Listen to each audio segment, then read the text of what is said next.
After weeks of learning about electronic components, fusion modeling, and design methods, we were finally ready to dive into the design and build of this project with everything we had. Let's start by talking about our overall design. Our chassis needed to support the robot's power components, controllers, and mechanical parts, so structural strength was a top priority. After lots of discussions and tests, we went with a safe and steady choice, a large rectangular plastic foam called boat. This material is lighter than polypropylene but much stronger than cardboard. Looking back, we never had any issues with structural strength throughout the development process, which shows that the size and material worked well. But in hindsight, we can see now that it was probably a bit too big.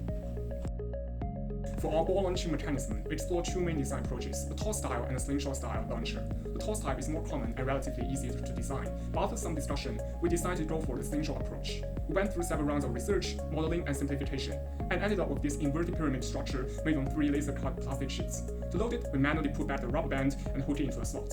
The ball sits inside the pyramid, and when we are ready to launch, a servo motor rotates back, releasing the rubber band and shooting the ball out of a set angle. The slingshot mechanism is compact and stable, definitely a unique design choice. One challenge, though, was the trigger. We had to fine-tune the hook shape and servo angle to get the right balance between keeping the ball loaded and securely and releasing it smoothly. Next, for making the car reverse after launching the ball, we focused on the motor's reversing circuits. If we wire the motor's terminals directly to the H-bridge chip, output and ground, we'd only get 2 states, 9 volts and 0 volts and 0 volts and 0 volts, meaning no reverse. To solve this, we connected the motor's terminal to 2 different outputs on the H-bridge. Then, by opening and closing these terminals accordingly, we control the forward and reverse motion as needed. To make the Arduino code more straightforward, we create a final state machine to describe the robot's logic. We assign a state code for each step in the task process, and then, in the loop function, the robot's actions are determined by the current state and sensor data. For example, when in forward A status, if the sensor detects an object closer than 20 centimeters, the robot launches the ball and switches to forward B. Once it's under 5 centimeters in that state, it triggers a reverse. The state transition here is just a straight line, but this approach keeps things organized and cut down debugging time. We also put a lot of thought into designing our wheels, since we knew we'd be able to use a laser cutter on polypropylene boards. We went for a unique cutout design to make our wheels lighter and add some style. Here's a fun fact. The pattern was inspired by the Faraday diagram. If you've taken CS1010E, you probably remember coding up a program to generate this kind of pattern for an assignment.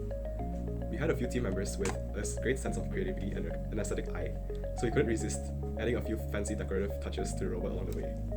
It really boosted the vibe during the whole design process, and we had a blast with it. Speaking of debugging, wiring was probably one of the most frustrating part of this project. Using breadboards and Arduino Uno for prototyping, we often had connection issues, not as reliable as pseudo components. After repeated use, some ports loosened, causing the motor to stop whenever there was a side bump. Sometimes just nudging the wires would fix it temporarily. To manage this, we color-coded wires for similar connections and bundled them with tape to reduce accidental disconnections. Organizing the wiring also made it easier to spot issues too. The day before our beta run, we replaced the Arduino and moved the H-bridge, fully redoing the connections just to improve consistency, but it did make a noticeable difference. Here are a few more issues we ran into during testing. First up, alignment. The chassis motors and wheels didn't always line up perfectly, which meant our robot sometimes veered off course. Fixing this could be a real hassle. We would either have to carefully reattach everything, or in not so elegant solution, just start the robot slightly off angle to compensate. Before the graded run, we trimmed off some excess material off the front of the chassis, but that backfired a bit. The robot sometimes tipped over after clearing the ramp. To fix this, we had to carefully balance the weight across the chassis to keep it stable throughout the course. This was especially important since our ball launcher was positioned right at the front. We also hit another snag when the sides of the chassis started rubbing against the wheels, which messed up the movement. The solution? Trimming the chassis down a bit to avoid any contact with the wheels. And of course, there were plenty of other small problems we tackled together after countless hours of teamwork. At this point, we have completed all the preparations, and finally the big day came. At the start of the lab, we were the first to do our grader run. Please check the video.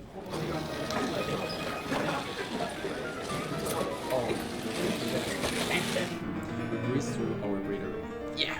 But then, it is a way to check. It turns out we hit an epic 480 grams. Due to panic, we went into extreme makeover mode, chopping off anything that looked remotely unnecessary. Decorations? Gone. Fancy add-ons? Tossed. Finally, we desperately enough to even gauge a mood. Yep, we went from our wheels to 3, thinking surely we'll be lighter now, but no, we were still the heaviest champ of the lab, crowned with a 1-point penalty. But I think we are still the legend at this point.